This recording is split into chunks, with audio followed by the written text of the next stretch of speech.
வணக்கம். சென்னையின் மையத்தில் திகிலும் அமானுஷ்யமும் மர்மங்களும் நிறைந்த பகுதி ஒன்று இருக்கின்றது. அது ஆழ்வார்பேட்டை டிமாண்டி காலனி.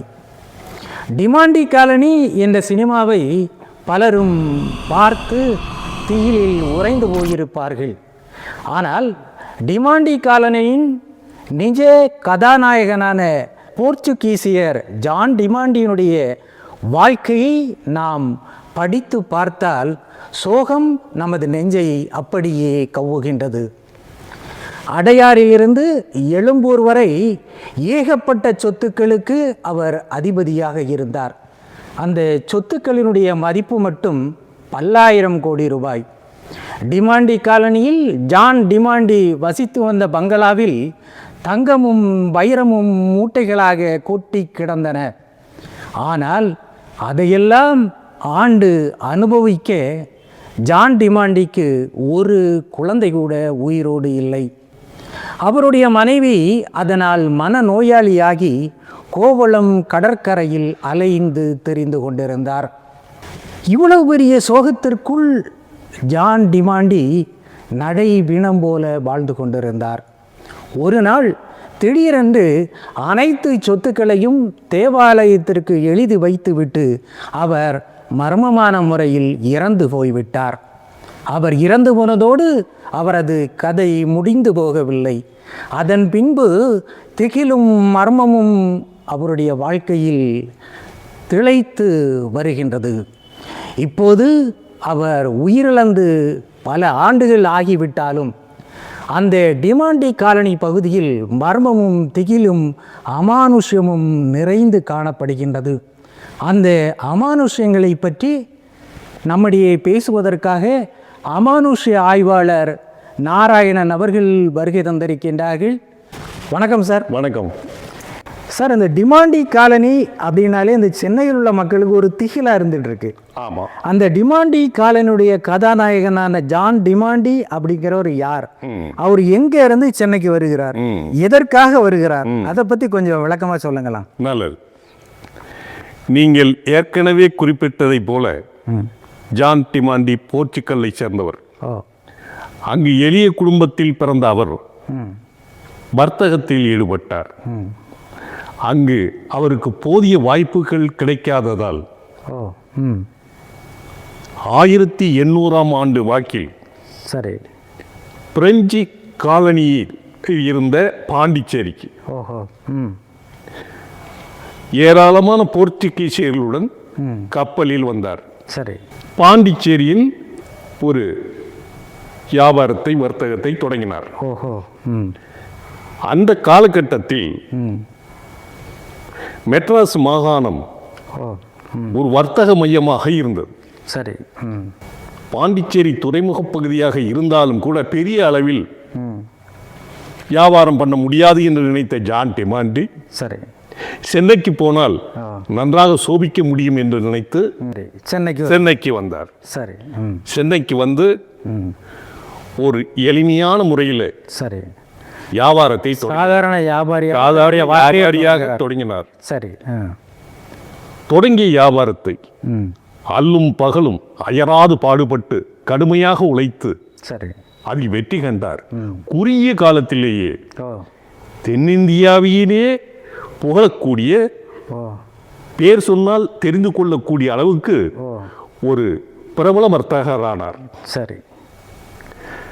அந்த காலகட்டத்தில் அவர் இருந்த இடத்தை பார்த்து இந்த மெட்ராஸ் மாகாணம் இன்னும் வருங்காலத்தில் மிகப்பெரிய அளவுக்கு உருமாறும் கணிச்சார். சரி.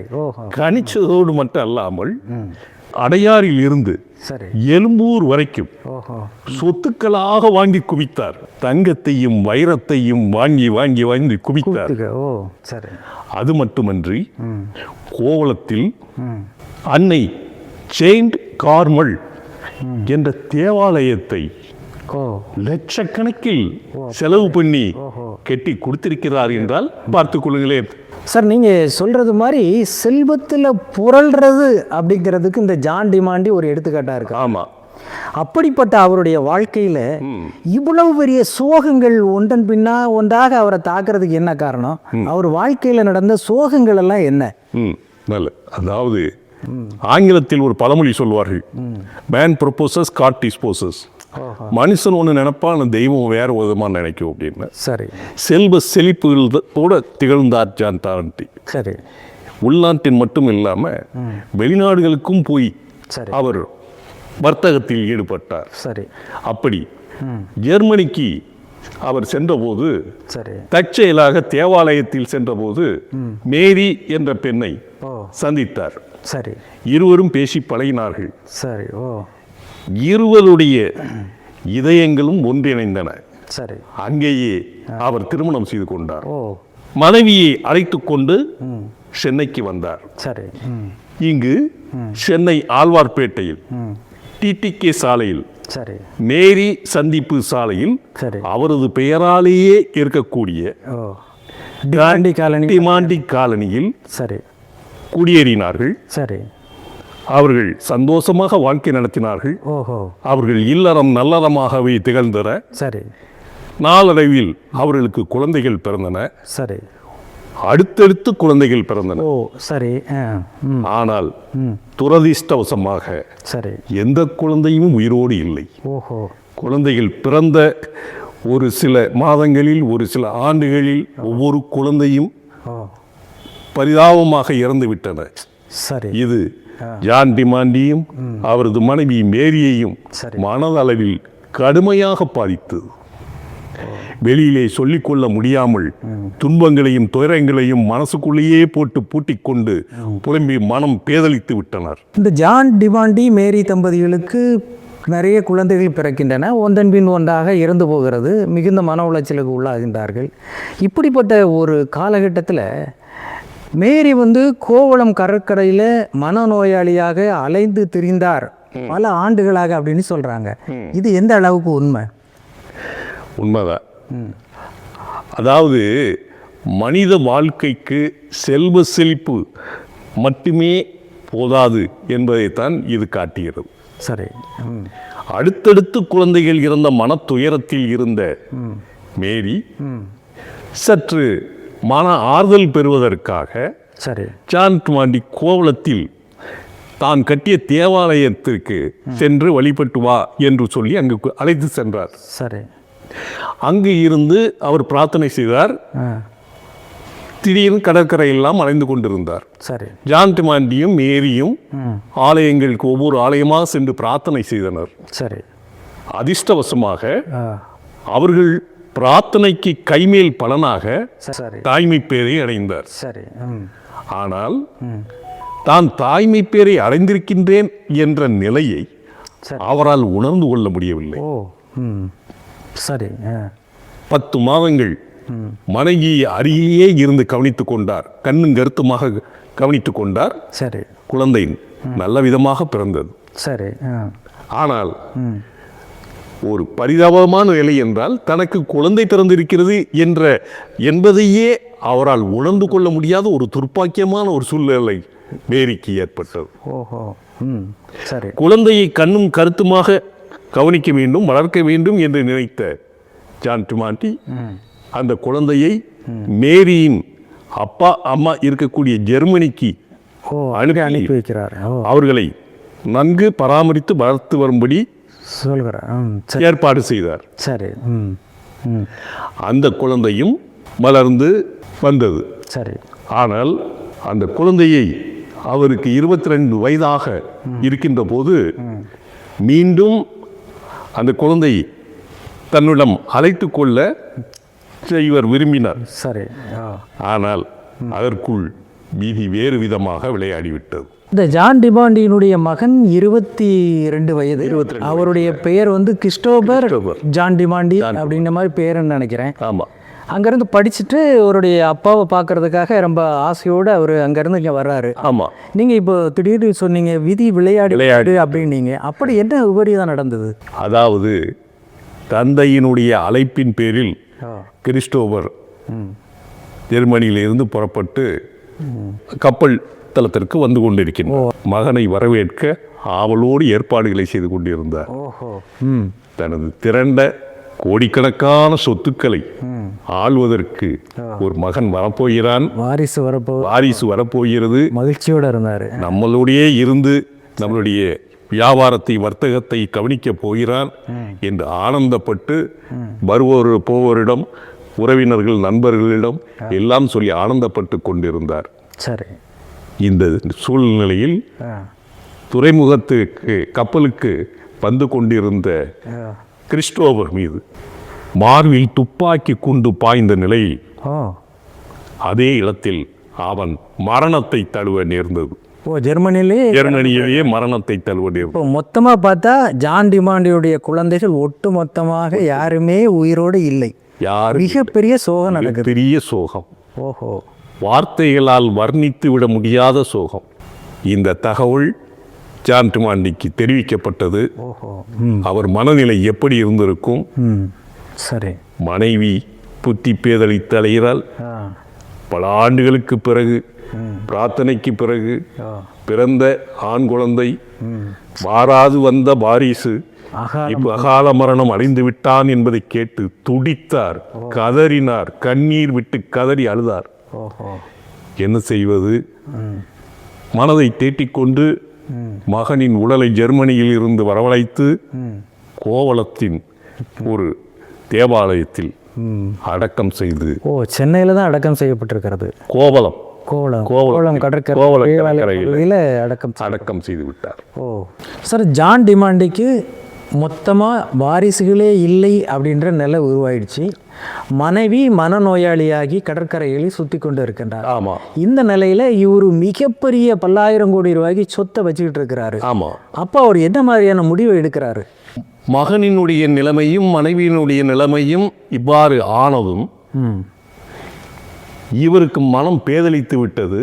சரி. அவருடைய சொத்துக்களை எல்லாம் கூட இருந்த உறவினர்களும் நண்பர்களும் அபகரித்து விடலாமா என்று தவறான கணக்கு போட்டு கொண்டிருந்தனர். சரி. ஆனால் இவரால் வியாபாரத்தையும் கவனிக்க முடியவில்லை. சரி. மனதிலும் நிம்மதி இல்லை. இதனால் அவர் ஒரு முடிவுக்கு வந்தார். என்ன செய்வது என்று யோசனை பண்ணி தனது சொத்துக்கள் அனைத்தையுமே தேவாலயத்துக்கு எழுதி வைத்து விடுவது என்று ஒரு முடிவு செய்தார். பல கோடி ரூபாய் மதிப்புள்ள சொத்துக்களை புனித தோமையர் மலை, சரி, மயிலாப்பூர் மறை மாவட்டத்துக்கு உட்பட்டது. சரி. இறுதி கோயிலாக 1820ஆம் ஆண்டு எழுதி வைத்து விட்டார். ஓஹோ. எல்லாம் ஒட்டுமொத்த சொத்துக்களையும் எதுவும் யாருக்கும் கொடுக்கல. சரி. எல்லாமே இறைவனுக்கு சமர்ப்பணம் அப்படின்னு எழுதி வச்சிட்டார். சரி. அதன் பிறகும் கடுமையான மன உளைச்சலில் இருந்த அவர் மனம் பேதலித்து 1821ஆம் ஆண்டு அவர் மரணத்தை தழுவினார். அதன் பிறகு ஓராண்டில் அவர் மனைவியும் மேரி பெல்தேவோ இயற்கையை எழுதினார். ஓஹோ. ஒட்டுமொத்தமாக ஒரு ஜான் டிமாண்டினுடைய சரித்திரமா அதோட, அதாவது தென்னிந்தியாவினுடைய மிகப்பெரிய செல்வந்தரான ஜான் டிமாண்டி வாழ்க்கை இப்படி சோகமாக முடிந்து விட்டது. சார், இந்த சாதாரண மனிதர்களுடைய வாழ்க்கை அவங்களுடைய மரணத்தோடு முற்றுப்புள்ளி விழுந்து விடுகின்றது. ஆனால் நீங்கள் சொல்கிற அந்த பிரமிப்பான கதைகளை கேட்கும்போது இத்தனை பல்லாயிரம் கோடி ரூபாய்க்கு சொத்துக்களை சேர்த்து வச்சுட்டு அனுபவிக்க முடியாமல் சொன்னால் அல்ப ஆயுசில் போயிட்டாரு அப்படிங்கிற மாதிரி சொல்லக்கூடிய ஜான் டிமாண்டியுடைய மரணம், அந்த டிமாண்டி காலனி அவர் வாழ்ந்த அந்த பகுதியையே ஒரு அமானுஷ்ய சக்தியாக ஆட்டிவிக்கின்றது. அங்கே இப்பொழுது ஆவிகளுடைய நடமாட்டமெல்லாம் இருந்துக்கிட்டு இருக்குது. அதை மக்கள் நேரடியாக பார்த்துருக்குறாங்க அப்படியெல்லாம் சொல்கிறாங்க. நீங்கள் அந்த பகுதியை போய் பார்த்ததையும் அந்த பகுதியில் நீங்கள் சேகரித்த விஷயங்களையும் சொல்லுங்களா? டிமாண்டி காலனி ஒரு அமானுஷ்ய பூமி.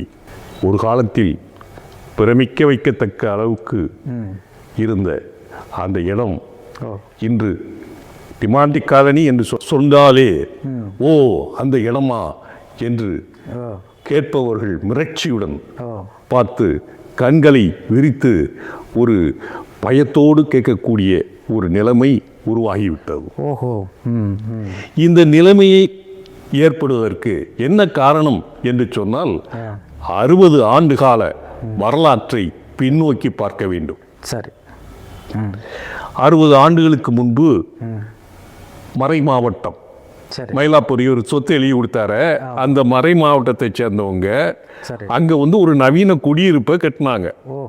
சரி. அதுல ஒரு என்ஜினியர்கள், அந்த அவங்க தொழிலாளர்கள் எல்லாரும் சேர்ந்து ஒரு குடியிருப்பு கட்டிட்டு அருமையான ஒரு வீடு, அதற்கு தகுந்தாற் போல தோற்றம், அருமையான சூழல்ல, அருமையான ஒரு இயற்கையிலான ஒரு சூழல்ல சரி கட்டிக்கிட்டு இருந்தாங்க. ஓஹோ. கொடுத்தாங்க. ம் 1960 1990 வரை ஒரு 30 ஆண்டு காலம் ஓ.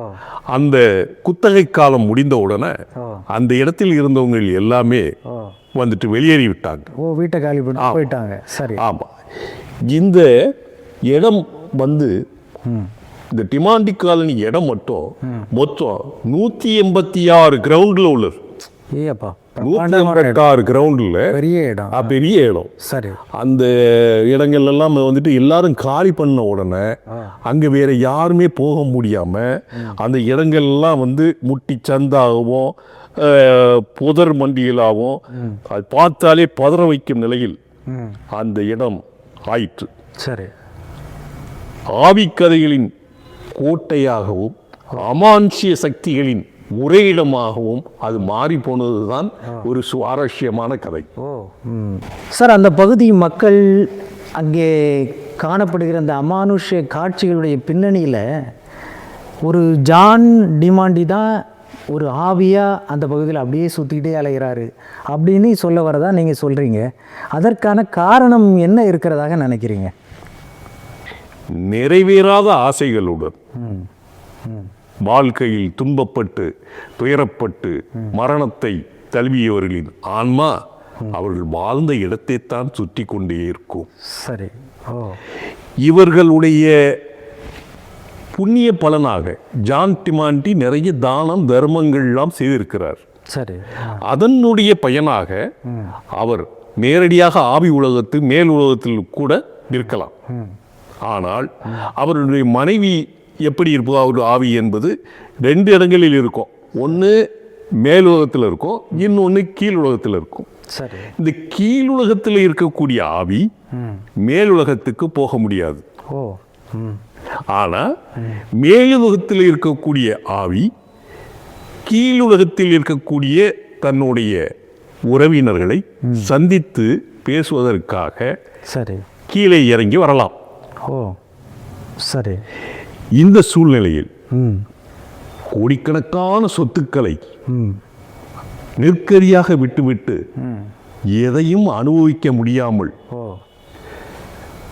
மரணமடைந்து விட்ட ஜான் டிமாண்டி அவருடைய ஆவி தன்னுடைய மனைவியை தேடி தான் வாழ்ந்த இடத்தில் இருந்து சுற்றி சுற்றி வந்து கொண்டே இருக்கின்றார். ஓஹோ. சரி. இந்த அறிகுறிகளை டிமாண்டி காலனியில் முழுவதும் நாம் உணர முடிகின்றது. சரி சார், அந்த 1960களில் அந்த டிமாண்டி காலனியில் ஒரு இன்ஜினியரிங் நிறுவனத்தை சேர்ந்தவங்க நிறைய பேர் இருக்காங்க. ஆமாம். இவங்க அனைவருமே ஒட்டுமொத்தமாக ஒரே நேரத்தில் காலி பண்ணுறதுக்கு இந்த ஜான் டிமாண்டியினுடைய ஆவி தான் காரணம் அப்படின்னு ஒரு காரணம் சொல்லப்படுது. எல்லாருமே ஒட்டுமொத்தமாக காலி பண்ணிட்டு போனவங்க அவங்கள் சொன்ன கருத்துக்களுடைய அடிப்படையில் இந்த டிமாண்டி காலனியில் என்ன மாதிரியான ஆவி அமானுஷ்யங்கள்லாம் நடமாடுறதா நீங்கள் ஒரு முடிவுக்கு வர முடியுது? அங்கே என்ஜினியரிங் நிறுவன பணியாளர்கள் தங்கியிருந்த போது நள்ளிரவில் ஜன்னலுக்கு வெளியே யாரோ நிற்பது போலவும் ஒரு உருவொளி காட்சி தெரியுது. ஜன்னல் கண்ணாடியில் வந்து ஒரு முகம் தெரிற மாதிரி, யாரோ தங்களை உற்று பார்ப்பது மாதிரியும். ஆண்முகமா பெண்முகமா? அது வந்து சரியாக தெரியாது. சரி. ஒரு முகம் வந்து ஒரு உருவம் வந்து முகமெல்லாம் டிமாண்டியா ஜான் டிமாண்டியா இருக்கலாம். அது மாதிரி ஒரு ஆண்முகமா இருக்க முடியும். ஒரு முகம் மட்டும் தெரியுதவங்களை இவங்க உணர்ந்திருக்காங்க. சரி. கொஞ்சம் தைரியத்தை வரவழைச்சிட்டு சரி ஜன்னலில் போயோ இல்லை கதவையோ திறந்து பார்த்தாச்சுன்னா அங்கே யாருமே இருக்க மாட்டாங்க. திரும்ப தொழிலாளர்கள்லாம் வீட்டை பூட்டிட்டு வெளியில் போயாச்சுன்னா திரும்ப வந்து பார்க்கும்போது கதவு திறந்து கிடக்கு. ஓ, பூட்டை திறந்து கிடைக்கும். சரி.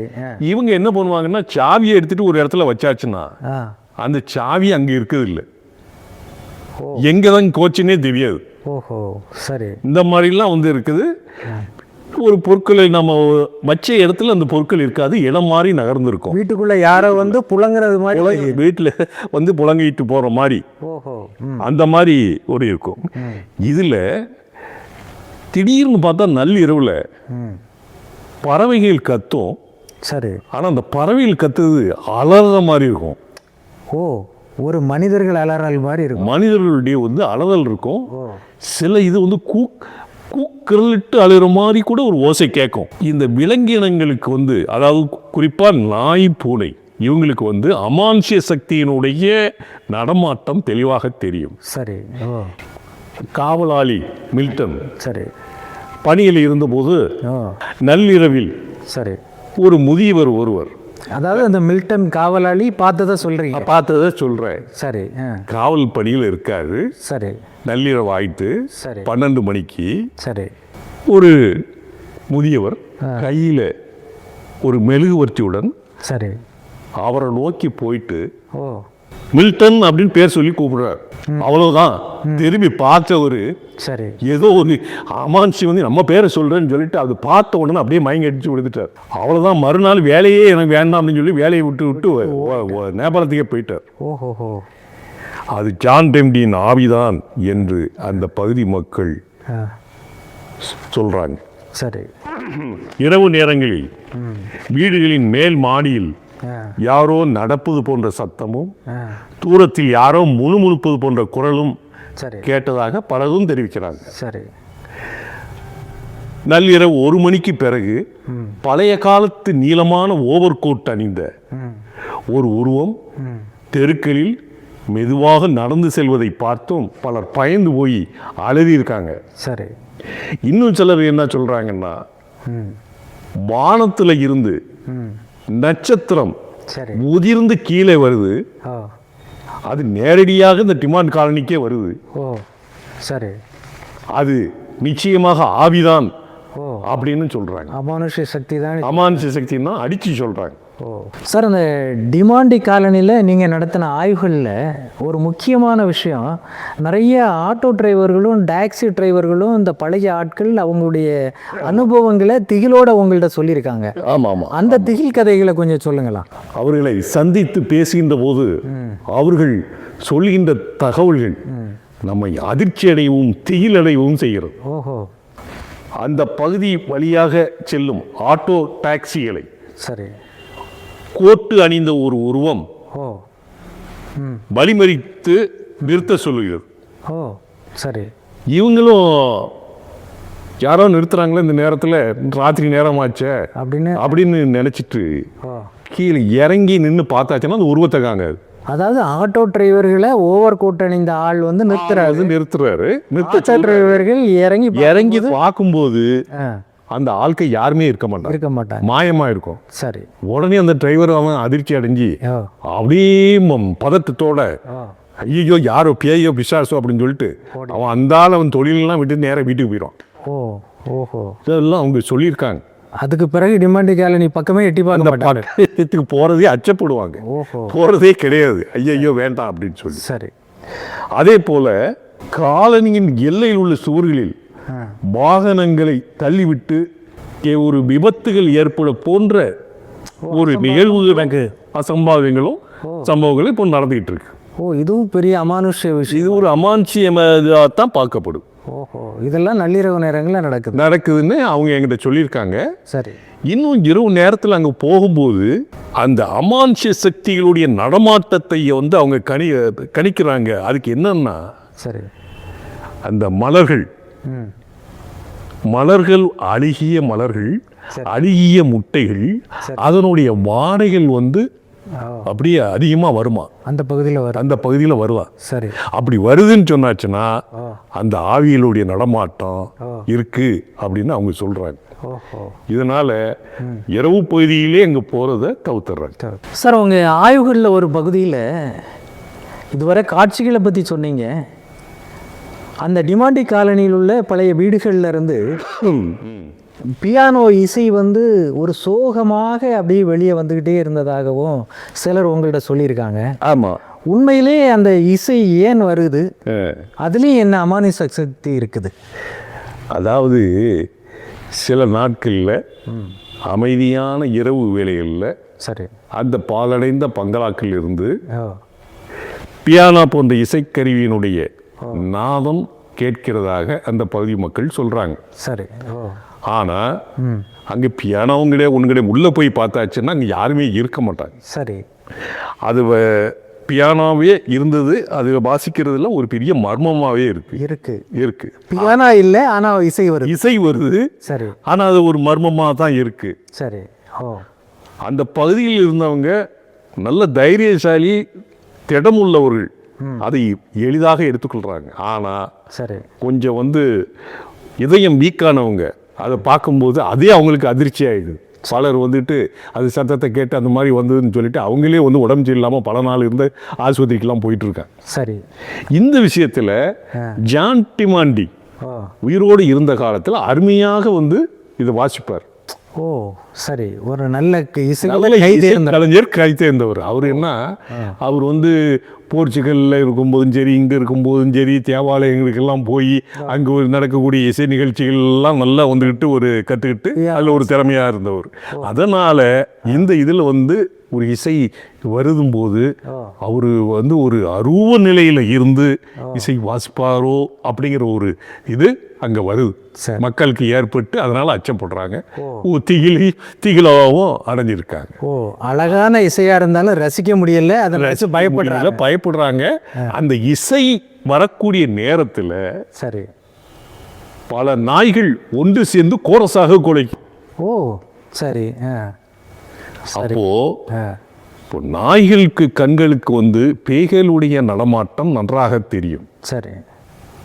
அதனால இவர் அந்த இசை ஒலிக்கக்கூடிய நேரத்தில் இவர் அருவ நிலையில் அங்கே இருந்து அது நாய்களுக்கு கண்களுக்கு புலப்பட்டு அதனால் குறைப்பு சத்தத்தை வெளிப்படுத்துகிறதா அப்படின்னு தெரியும். சரி சார், அந்த ஜான் டிமாண்டியினுடைய வாழ்க்கை ஒரு திரை உலகத்திற்கு ஒரு மிகப்பெரிய திகிலையும் வெற்றியையும் கொடுத்துருக்கு. ஒரு 2 தடவை 2 படங்கள் டிமாண்டி காலனின பேரில் பாகம் 1, 2 வந்திருக்கு. இந்த படத்தை பார்த்த ஆயிரக்கணக்கான ரசிகர்கள் உண்மையிலே அந்த டிமாண்டி காலனியில் அப்படிப்பட்ட அமானுஷ்யங்கள் திகிலெல்லாம் இருக்குதா அப்படிங்கிறது பார்க்கறதுக்காக கூட்டமாக சென்றதாகவும் நிறைய ஒரு வீடியோலாம் எடுத்ததாகவும் அவங்களுக்கும் ரொம்ப மோசமான அனுபவங்கள் கிடைச்சி பயந்து அலறி ஓடி வந்தாலும் சொல்கிறாங்களே, அதில் எந்த அளவுக்கு உண்மை இருக்கு? உண்மைதான். அதாவது சினிமாவை பார்த்துட்டு இருந்தவங்க அந்த டிமாண்ட் காலனி எங்கே இருக்குது அப்படின்றத நேரில் போய் பார்க்கணும்னு ஒரு ஆசை ஏற்பட்டு ரசிகர்கள்லாம் சேர்ந்து என்ன பண்ணாங்க, வீடியோவில் எடுத்துகிட்டு போனாங்க. சரி. அதுவும் பகலில் போனால் ஒன்றும் நடக்காதுன்னு சொல்லிட்டு ராத்திரி நேரத்தில் தான் போனாங்க. சரி. அந்த அமானுஷ சக்தியுடைய நடமாட்டம் இரவு நேரத்தில் இருக்கும் என்பதனால இவங்க 10-11 மணி போலெல்லாம் போயிட்டு அங்கே தயாராக இருந்தாங்க. சரி. வீடியோவை தயார் நிலையில் வச்சுருந்தாங்க. சரி. பார்த்தாங்க. ஆனால் அதில் ஒரு வெள்ளை உருவம், ஒரு பனி போல படிவது, சரி, அது அவங்க எடுத்திருக்காங்க. சரி. எடுத்துட்டு சரி அது பதிவாயிருக்கு. சரி. திடீர்னு அவ்வளோதான், எடுத்த நேரத்தில் வேணும்னா சரியான தலைவலி வந்துடுச்சு அவங்களுக்கு. சரி. தலைவலி ஐயோ தலைவலிக்குன்னு சொல்லிட்டு அந்தாலும் அப்படியே இது பண்ணாங்க. சிலர் என்ன பண்ணாங்க, ஃபோன்லாம் இருக்கு இல்லையா, பேசுறதும் அப்படின்னு பார்க்கும்போது திடீர்னு ஆஃப் ஆகிடும். ஓ, செல்ஃபோன் மொத்தமாக ஆஃப் ஆகிடும். செல்ஃபோன் ஃபுல்லாகவே ஆஃப் ஆகிட்டு. ஓஹோ, சரி. அந்த அனுபவம் இப்போதும் பலருக்கு கிடைச்சிட்டு இருக்கு. இது ஒரு புத்திசாலித்தனமான ஒரு செய்தி. அதாவது புத்திசாலித்தனம் இல்லை, ஒரு விபரீதமான ஆசைன்னு சொல்லலாம். சரி. இங்கே போன ரசிகர் ஒருத்தர் டிமாண்ட் காலனியில் இந்த டிமாண்ட் காலனி வசித்த சரி வீட்டுக்குள்ள போனார். சரி. போயிட்டு என்ன பண்ணாரு, அங்கே 2 படம் இருந்தது, அவருடைய படம். சரி. அந்த படத்தில் ஒரு படத்தை எடுத்துட்டு போயிடலாம் அப்படின்னு சொல்லிட்டு அதை அப்புறப்படுத்த முயற்சி பண்ணிட்டு இருந்தார். எடுக்கிறதுக்கு முயற்சி பண்றாரு. சரி. முயற்சி பண்ணிட்டு வீட்டுக்கு கொண்டு போயிடலாம், இவ தான் டிமாண்ட் எடுக்கலான்னு. இங்கதான் ஒண்ணுமே இல்லை அப்படின்னு சொல்லிட்டார். சரி. போய் நைட்டில் போய் படுத்துட்டார். வீட்டுக்கு போயிட்டார், அதை எடுக்க முடியல, போயிட்டார். சரி. போயிட்டு நைட்டு ஆன உடனே அவருக்கு ஒரு கனவு தெரிஞ்சிருக்கு. சரி. அந்த கனவுல ஒரு நபர் ஓங்கி கன்னத்தில் அடிக்கிறார். அடிக்கிறார். சரி. அவ்வளோதான். அடிச்சுட்டு யாரும் என்ன வர்றோம்னா தெரியாது, அடிச்சிட்டாரு. சரி. இவர் எந்திரிச்சு பளிச்சுன்னு முடிச்சுட்டு பார்க்குறாரு. அடித்தது தெரியுது, ஆனால் கன்னத்தில் அடித்த வலி அப்படியே இருக்கு. அந்த லெவலில் ஒரு நேரடியாகவே ஒரு ஆள் தாக்குனது மாதிரி இருக்கு. தாக்குன மாதிரி இருக்கு. சரி. அந்த மாதிரி இருக்கு. அவர் யாரு என்ன வர்றன்னு தெரியல. சரி. அதில் இருந்து ஜான் டிமாண்டிங்கிற பேரை சொல்லவே அவர் பயம். சரி. இன்னும் அந்த பகுதிக்கு போனான்னா அவங்க பேரை சொல்றதுக்கு இன்னும் அச்சப்பட்டுக்கிட்டு இருக்காங்க. இவர் அந்த போட்டோவை எடுத்தாரா எடுக்கலையா? அவர் எடுக்க முடியல. அந்த போட்டோவும் அவரால் எடுக்க முடியல. ஏதோ ஒரு சக்தி அவரை தடுத்துட்டு சரி அப்படின்னு சொல்லிட்டு வீட்டுக்கு வந்துடுறாரு. வீட்டுக்கு வரும்போது நைட்டு படுத்திருக்கும் போது கனவுல இந்த மாதிரி சம்பவம் நடந்தது. சார், இவ்வளவு அமானுஷங்கள் நிறைந்த இந்த டிமாண்டி காலனியினுடைய நிலை இப்போது எப்படி இருக்கு? இப்போ அங்கே என்னென்ன இருக்கு? என்ன மாதிரியான சூழ்நிலைகள் இருக்கு? பழைய மாதிரி இப்போ உள்ள சூழ்நிலை இல்லை. மக்கள்லாம் பயந்துக்கிட்டு இருந்தாங்க. அங்கங்கே போகிறதுக்கே அச்சப்பட்டு இருந்தாங்க. அவங்க அம்மா அப்பா பேரண்ட்ஸ் எல்லாமே குழந்தைகளுக்கு அந்த பேய் கதைகளை சொல்லக்கூடிய ஒரு சூழல் அங்கே நிலவிச்சு. இந்த நிலைமையெல்லாம் மாற்றணும், மக்கள் மனதில் ஒரு சகஜ நிலையை உருவாக்கணும் அப்படின்னு சொல்லிட்டு 1995ஆம் ஆண்டு சென்னை மாநகராட்சி சார்பில் அங்கே இருந்த 18 பழைய மாடி வீடுகளை முழுமையாகவும் இடித்து தரைமட்டமாக்கிட்டாங்க. சரி. மக்கள் மனசில் இந்த பேய் பற்றிய சிந்தனைகள், அமானுஷ்ய சக்திகள் சிந்தனைகள் மாற வேண்டும், அவங்க வாழ்க்கை இயல்பான நிலையில் இருக்க வேண்டும் அப்படிங்கிறதுக்காக இந்த முயற்சிகள் எல்லாம் ஈடுபட்டாங்க. அந்த இடத்தை சுற்றி வந்த உயரமான மதில் சுவர்கள் கட்டப்பட்டு வாசல்கள் எல்லாம் பூட்டினாங்க. சரி. பூட்டிட்டு எல்லாமே வச்சிருந்தாங்க. இருந்தாலும் அந்த அமானுஷ்ய கதைகளுக்கு இன்னும் குறைவில்லை. சரி. நடந்துக்கிட்டு தான் இருக்கு, பேசிக்கிட்டு தான் இருக்காங்க. ஆவி கதை அமானுஷ்யங்களுடைய பிறப்பிடமாக இருந்த சென்னையை உலுக்கி கொண்டிருந்த டிமாண்டி காலனியினுடைய மாடி வீடுகள் இடிக்கப்பட்டாலும், ஜான் டிமாண்டியினுடைய ஆசைகளும் அபிலாஷைகளும் அங்கே இருந்து அப்புறப்படுத்தப்பட்டாலும், இப்போதும் அந்த பூமி ஒரு அமானுஷ்ய பூமியாகத்தான் இருந்து கொண்டிருக்கின்றது. தொடர்ந்து அதை பற்றி பேசலாம். நன்றி, வணக்கம். வணக்கம்.